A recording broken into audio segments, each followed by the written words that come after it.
जब गाय अपने प्राण छोड़ देती है तो यहाँ पर उनका समाधि स्थल भी बना रखा है। एक्चुअल में यही वो लोकेशन है जहाँ पर आकर गंगा 7 धाराओं में विभाजित हो जाती है। जो रुद्राभिषेक करते हैं, भारत से नहीं विदेशों से लोग जो है ना यहाँ पूजा कराने के लिए आते हैं। उस रास्ते ने थोड़ा बहुत हमको गांव की याद भी दिला दी है। तो गाइस आज इसका हो चुका है दिमाग खराब। आज जब से ये आया है तब से मेरे से लड़ाई करने में लगा हुआ है, अपना भी इसने मुंह सड़ा लिया है। Hello everyone, welcome to my vlog. तो गाइस आज हम आए हैं सप्तऋषि आश्रम में। सप्तऋषि आश्रम अपने में बहुत महत्व रखता है। अभी हम हैं सप्तऋषि आश्रम के बाहर और मेरे पीछे सप्तऋषि आश्रम का मेन गेट है और ठीक आगे सप्तऋषि आश्रम का घाट भी है। तो पहले चलते हैं अंदर। तो गाइस जैसे कि आप सप्तऋषि आश्रम के गेट के अंदर आओगे तो सबसे पहले आपको संस्कृत महाविद्यालय देखने के लिए मिल जाएगा और संस्कृत महाविद्यालय के ठीक अपोजिट साइड में आपको यहाँ के जो बच्चे हैं, जो महाविद्यालय में पढ़ने वाले बच्चे हैं, उनके यहाँ पर क्वार्टर आपको देखने के लिए मिल जाएंगे।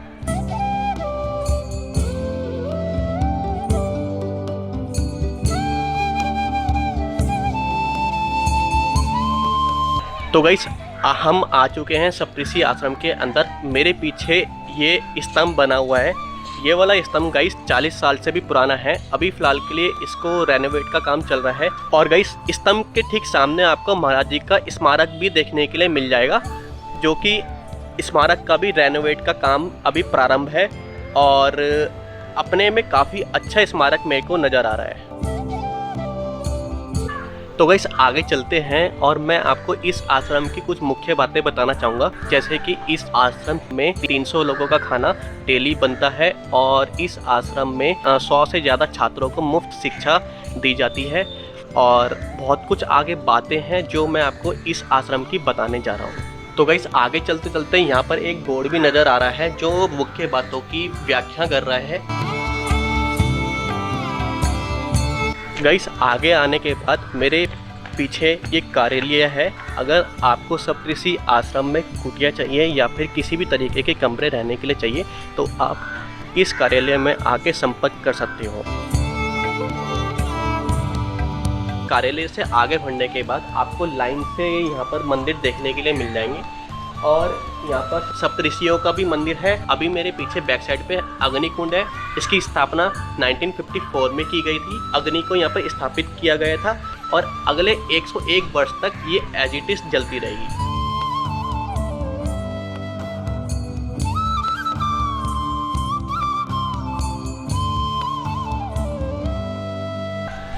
और गाइस अब हम आ चुके हैं उस स्थान पर जहाँ पर सप्तऋषियों का मंदिर बना हुआ है। मेरे सामने आप सप्तऋषियों का मंदिर देख पा रहे होंगे गाइस।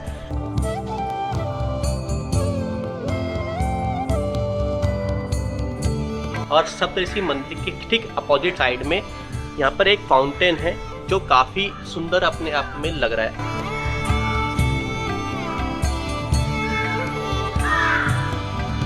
तो गाइस आगे चलने के बाद मैं आपको इस आश्रम के बारे में कुछ बातें बताना चाहूँगा। इस आश्रम की स्थापना गोस्वामी गणेश दत्त महाराज जी के द्वारा की गई थी और इस आश्रम की स्थापना सन 1943 में की गई थी। और गाइस इस आश्रम में आपको यहाँ पर गौशाला, यज्ञशाला और रहने के लिए कुटियाएँ और एक शुद्ध वातावरण रहने के लिए मिल जाता है। और कुटिया लेने की क्या प्रक्रिया है ये मैं आपको इस वीडियो में बताने वाला हूँ।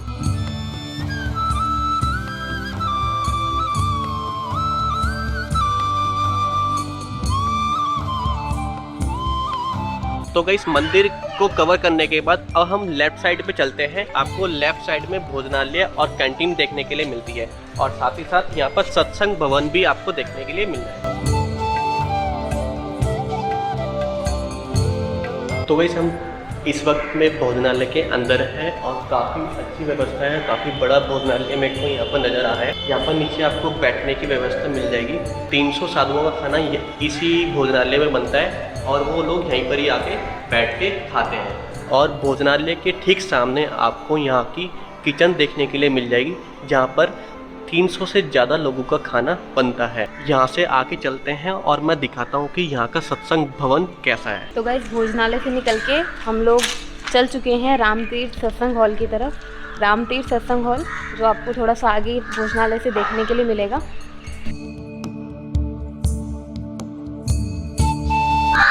स्वामी रामतीर्थ सत्संग हॉल में, जो कि सप्तऋषि आश्रम के जो सप्तऋषि मंदिर हैं उनके जस्ट बैक साइड पे आपको ये हॉल देखने के लिए मिलेगा। ये है आपका बैक साइड सप्तऋषि मंदिर का, जो अभी मंदिर वाला एरिया हमने पूरा दिखाया था उसका बैक साइड है, और इसके पीछे आपका रामतीर्थ सत्संग हॉल है। आइए चलते हैं रामतीर्थ सत्संग हॉल से आगे और देखते हैं आगे हमें और क्या क्या इस आश्रम में देखने के लिए मिलता है। तो गाइस यहाँ पे सामने हमें कुटियाएँ देखने के लिए मिल रही हैं। बेसिकली जो यहाँ का एकोमोडेशन है, जहाँ पर आकर कोई भी वृद्ध व्यक्ति रह सकता है, ये एकोमोडेशन सामने आपको इस तरह का दिख रहा है। इसमें अंदर आपको 2 रूम, किचन और बाथरूम तीनों मिल जाएंगे। और इस तरह की काफ़ी सारी कुटियाँ यहाँ पर बनी हुई हैं। कुछ कुटियाँ पुरानी हैं, कुछ अभी रिसेंट में बनी हैं। आपको इनकी स्थिति देखकर ही पता लग जाएगा। कुछ कुटियाँ ऐसी हैं जो नई हैं और वो अलग से ही आपको चमक जाएंगी। बाकी कुटियाओं का यहाँ पे रहन सहन काफ़ी अच्छा है, आप लोग यहाँ पर आकर देख सकते हैं। अगर कोई चाहे तो यहाँ पर आकर कुटिया भी ले सकते हैं। कुटिया के पीछे आपको और कंस्ट्रक्शन भी देखने के लिए मिलेंगे। पीछे का एरिया जो है वो एक बगीचा टाइप का है, और बगीचे के स्टार्टिंग में ही आपको गौशाला देखने के लिए मिलेगी। तो अभी हम चल रहे हैं गौशाला की तरफ और दिखाते हैं आपको कि गौशाला यहाँ की कैसी है और उसका रास्ता कहाँ से होकर जाता है। तो ये वाला एरिया अगर आप सीधे सीधे आते हैं तो मंदिर वाले रोड जहाँ पर ख़त्म होती है वहीं से आपको राइट साइड पे टर्न होना है, और राइट साइड पे चलते चलते ये आपको इस तरह से कुटिया वाला एरिया देखने के लिए मिलेगा।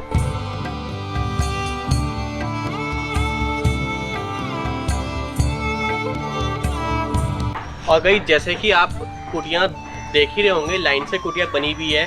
इन कुटियों के ऊपर नाम भी लिखा हुआ है और साथ में नंबर भी लिखा हुआ है। तो गाइस एकोमोडेशन के लिए जो कुटियाएँ बनी हुई हैं उनमें कुछ रिसेंट नई कुटियाँ इस तरह की बनी है, जैसे कि आप सामने देख रहे होंगे। यहाँ पे सीढ़ियों की जगह पर आपको स्लाइड मिल जाता है, ताकि व्हील चेयर पर अगर कोई व्यक्ति यहाँ पर वृद्ध आता है तो वो इजीली इस स्लाइडिंग से होकर अपने कुटिया तक, अपने रहने के स्थान तक पहुँच सके। और इसके आसपास का अगर एनवायरनमेंट आप देखेंगे तो आपको पेड़ काफ़ी देखने के लिए मिल जाते हैं। आसपास का एनवायरनमेंट आपको काफ़ी अच्छा मिलता है, और इस एनवायरनमेंट में एक जो पॉजिटिव वाइब्स आपको फील होती हैं यहाँ पर आकर, जो हम महसूस कर पा रहे हैं। अगर आप चाहें तो आप भी आकर महसूस कर सकते हैं, क्योंकि पेड़ यहाँ पर ऑलमोस्ट सारे जितने भी हैं सभी वातावरण को शुद्ध करते हैं। और पीपल के और बरगद के पेड़ यहाँ पर काफ़ी देखने के लिए मिलते हैं इस एरिया में।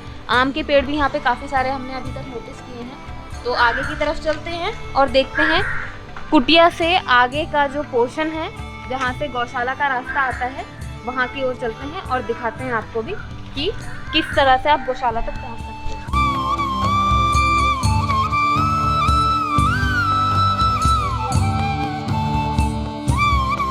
इस लाइन की सबसे पुरानी कुटिया मेरे को अभी दिखाई दी है।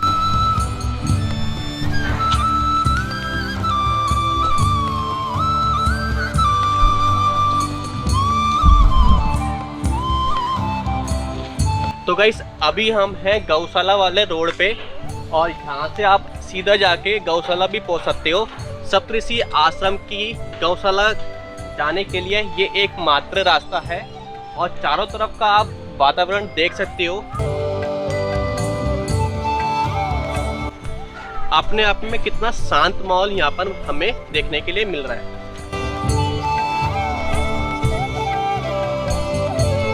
तो गाइस गौशाला के रास्ते में चलते हुए हम लोग अभी थोड़ी देर के लिए बीच में एक बैठने का स्थान मिला है, वहाँ पर बैठे हुए हैं और आसपास के माहौल को हम आपको दिखाना चाह रहे हैं, क्योंकि बहुत ही सुंदर एनवायरनमेंट यहाँ का है। अगर आप देखें तो आप देख के उसको फील कर सकते हैं कि किस तरह की वाइब्स यहाँ पे महसूस हो रही हैं। चारों तरफ पेड़ हैं, और पेड़ों के पीछे वाला जो एरिया है, ये वाला एरिया जो आप देख पा रहे होंगे, यहाँ पे कंटिन्यू पीछे से हम इतना लंबा रास्ता जो आए हैं, पेड़ों के पीछे ये पूरा फार्मिंग वाला एरिया है। और वहाँ पे सामने आपको एक ट्रैक्टर भी खड़े हुए दिख रहा होगा। तो ये ट्रैक्टर वाला जो एरिया है ये पूरा का पूरा फार्मिंग का, और हमारे पीछे भी ये जो एरिया आप देख रहे हैं ये पूरा फार्मिंग का एरिया है। जहाँ से हमने एंट्री करी थी अंदर, अभी जो रास्ते में मैंने दिखाया भी था आपको, वहाँ पर एक बोर्ड लगा हुआ था गौशाला एंड फार्म का। तो ये रास्ता जो जा रहा है ये गौशाला तक आपको लेकर जाएगा, और इस रास्ते के दोनों तरफ आपको फार्मिंग वाला एरिया देखने के लिए मिलेगा। सामने आप फार्मिंग का प्रूफ भी देख सकते हैं, वहाँ पे ट्रैक्टर चल रहा है। तो अभी खेत की जुताई हो रही है, यहाँ पे बीज रोपण किए जा रहे हैं। तो काफ़ी अच्छा माहौल यहाँ का है, गौशाला वाला रास्ता पूरा प्राकृतिक पाथ है और ट्रैक्टर के चारों तरफ आप ध्यान से देखें तो यहाँ पे हंस होते हैं ना, ये सफ़ेद सफ़ेद से, ट्रैक्टर के पीछे वो हंस बिल्कुल ऐसे घूम रहे हैं जैसे कि घर के बड़ों के पीछे बच्चे घूमते हैं ना टॉफ़ी लेने के लिए, वो देखो वो उड़ उड़ के ट्रैक्टर के पीछे जा रहे हैं। तो काफ़ी अच्छा एनवायरनमेंट यहाँ पे देखने के लिए मिल रहा है, इसलिए हम लोग थोड़ी देर एनवायरनमेंट को फील करने के लिए यहाँ पर आकर बैठ गए हैं।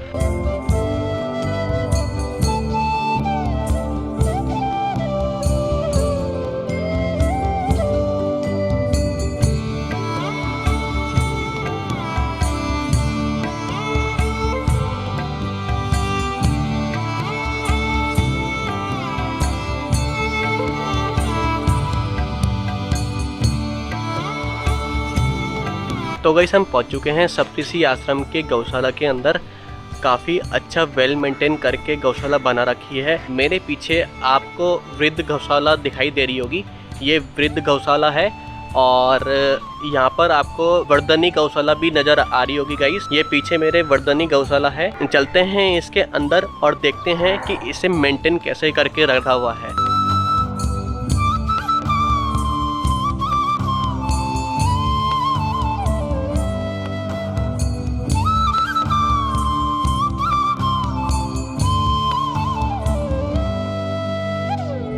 तो गाइस अभी हम आए हैं गौशाला के अंदर। इस गौशाला में लगभग 28 से ज़्यादा गायें हैं। जो गायों का दूध निकाला जाता है वो इसी आश्रम में यूटिलाइज होता है। चलते हैं वृद्ध गौशाला में, देखते हैं कि वृद्ध गौ की सेवा ये लोग कैसे करते हैं। वैसे मैं आपको बताना चाहूँगा कि यहाँ पर वृद्ध गौशाला भी है जिसके अंदर इसके लगभग गाय है। जो गाय बूढ़ी हो जाती हैं ये लोग उनकी भी सेवा करते हैं।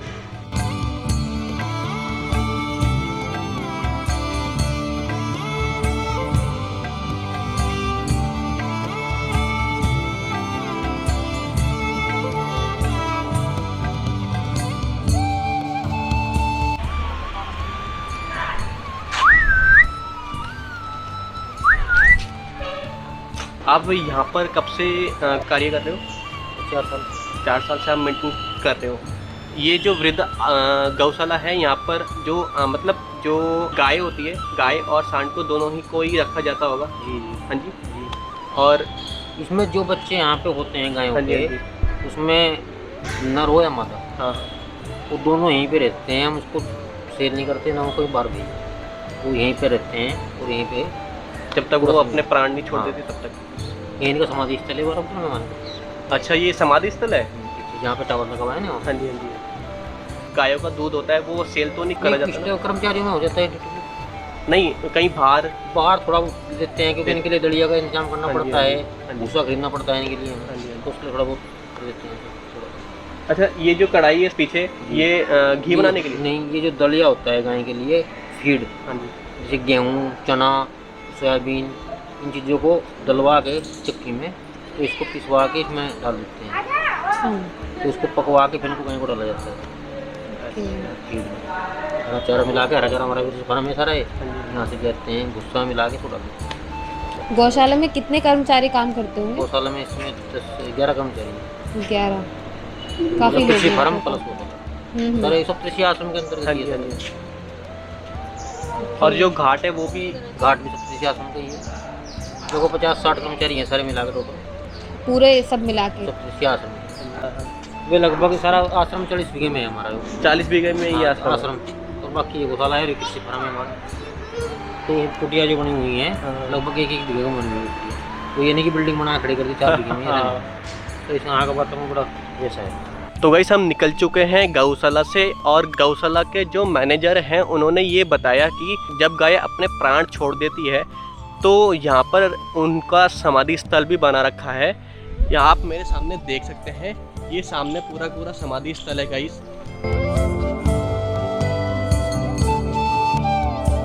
तो काफ़ी अच्छी व्यवस्था है। चलते हैं मैनेजर जी के पास और पूछते हैं कि यहाँ की जो व्यवस्था है और यहाँ पर जो कुटिया मिलने का प्रोसेस है वो क्या है।